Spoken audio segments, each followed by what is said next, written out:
Andy, can you explain to me how you're so cute? Huh? Can you explain to me how you're so cute? You're so cute. Oh, big yawn. Big yawn for little man. Oh, what? Oh, what? You want to do belly rubbings? You want some belly rubbings? Yeah.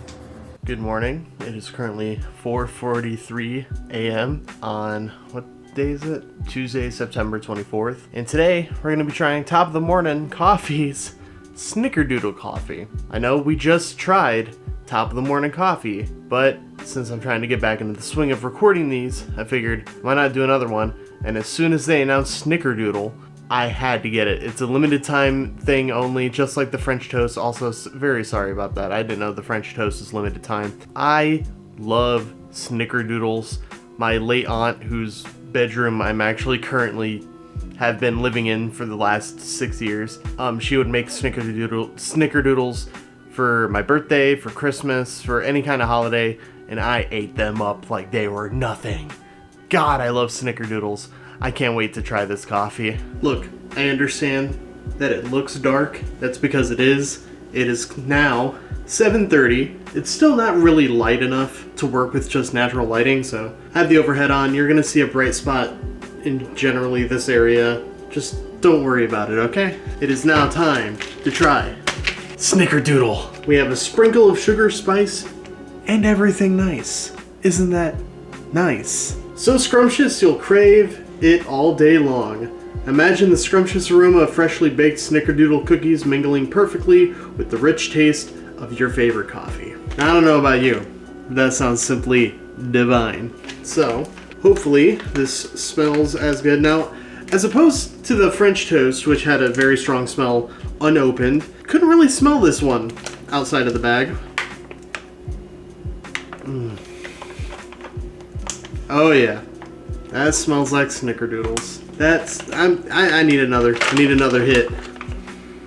Oh, I fucking love Snickerdoodles. And now that that's going, let's have a chat. So, people are getting on my nerves. Whether it's people who've had their minds poisoned by AI, and I don't mean like, oh, they think AI is the greatest thing. I mean people who think that every piece of artwork ever now has been made using AI. Lazy activists, and perhaps even worse, Puritan activists. And then people who get insanely parasocial about YouTube channels. Now I want to tackle the AI one first. I have a lot of friends who do art. The amount of times that they get comments saying, oh, this is clearly AI generated, is insane. Smooth lines, oh, that was AI. Dreamlike landscapes, oh, that was AI. Still life photography, that's AI because I can see it. I can see the AI. No, you fucking can't. AI, at least to people who spend a lot of time online like I do, is very easy to point out. But I understand people have lives outside of the internet, so they're not as keyed into things as someone like I would be. But I would feel really fucking dumb if I saw like a cool, like dreamlike 3D landscape that was done in Cinema 4D or Blender, and then comment, damn, dude, I thought you were better than this. I can't believe you used generative AI to use this. I would feel like a fucking idiot. Now, on the activism side of things, like I said, there's two types of activists that I fucking abhor. There's the lazy activists, the ones who will talk all the shit online but do absolutely nothing to help any local community grassroots efforts, donate any sort of money or time to charity. And then there's Puritan activists who act like you have to be the most perfectest uwu bean in order to be seen as valid. And actually, I think the Puritan activist pisses me off more than the lazy activist does, because at least the lazy activist is kind of doing something. The Puritan activist is basically just pissing everybody off because they so desperately need to be perceived as the good guy. Doesn't matter if you're actually doing anything to help charitable causes or not, as long as your online perception is, I'm good, you're bad, you're solid. If your activism doesn't make room for mistakes to happen, I don't think it's actually activism. You're actually just being a dipshit. You have to let mistakes happen in order for you to learn and grow from the mistake to make sure it doesn't happen again. Also, as a side note, not everybody has to have a fucking opinion about anything. I'm not gonna go up to a guy on the bus and say like, hey, what's your opinion on world hunger? And if he says, I don't know, I don't really think about it, I'm not gonna think that he's an asshole. He's just a dude living his own fucking life. And then there's parasocial people. Now, parasocial relationships are kind of a plague at the moment, especially on TikTok. Where I see it the most is for specifically the Smosh YouTube channels and Dropout TV. Now, I want to say a majority of both the Smosh and the Dropout fandom, fucking fantastic human beings. I'm in both fandoms, and I've made some very solid, great friends through both fandoms. But there are the other ones who spend a majority of their time on Reddit just bitching and complaining about every little thing that happens ever. And also, they feel the need to pick apart every interaction, anything that they themselves have perceived as somehow bad in some way. Like, oh, this past Dimension 20 episode was a little weird. Brennan looked at Allie Beardsley weird, and Beardsley seemed to have a kind of a weird reaction. Are they not friends anymore? Or like, hey, Angela and Smosh made a joke about Damien, and he seemed a little upset about it. That means that that's a toxic workplace environment. Do you not understand that these people are professionals, and if they had a problem with each other, they would fucking talk about it, and maybe not put it in the video that gets put on the internet? No, because you're on Reddit and you're not using your fucking brain. No offense to anybody that uses Reddit. I browse Reddit frequently, and I hate it. But yeah, those are just a few things that I needed to get off my chest.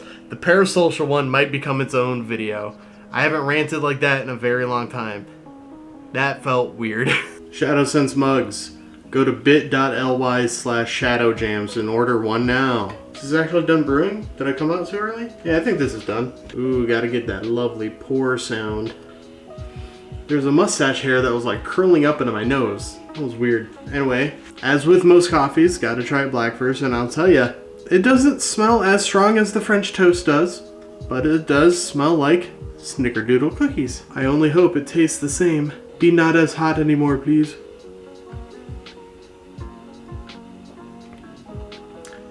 Okay, so straight black, not cookie-like.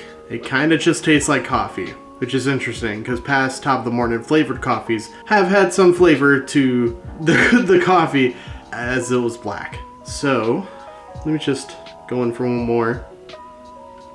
It's not bad. I'm not saying that it's bad because it's not. It's actually quite good. And y'all know me, I don't really prefer a black coffee. I prefer having a little bit of cream and sugar and stuff in it too. But not something that I would drink black very often. Now I'm gonna go ahead, I'm gonna put some French vanilla creamer in here because that's what I got. And I'm gonna put 2 spoonfuls of sugar in it because I found out that's like the magic number for flavored coffee, specifically from Top of the Morning. As for the creamer, just Meyer brand French vanilla creamer. Give this a good old stir. All right, that should be mixed in enough. So bottoms up.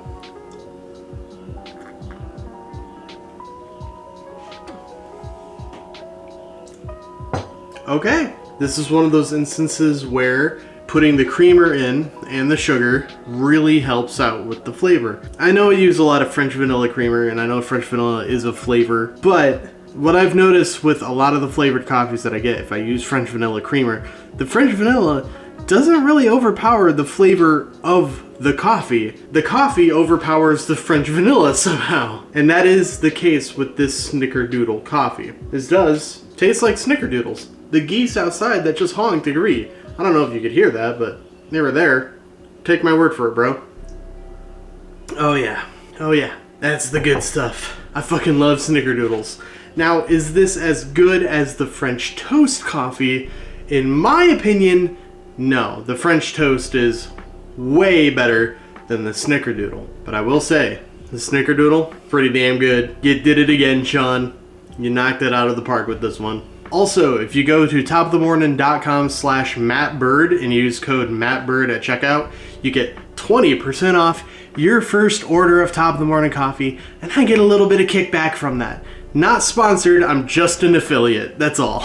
Alright, so thank you guys so very much for watching the video. If you liked it, give it a thumbs up. If you want to see more videos like this one, please consider subscribing. And until then, I'll see you guys next time. Bye-bye.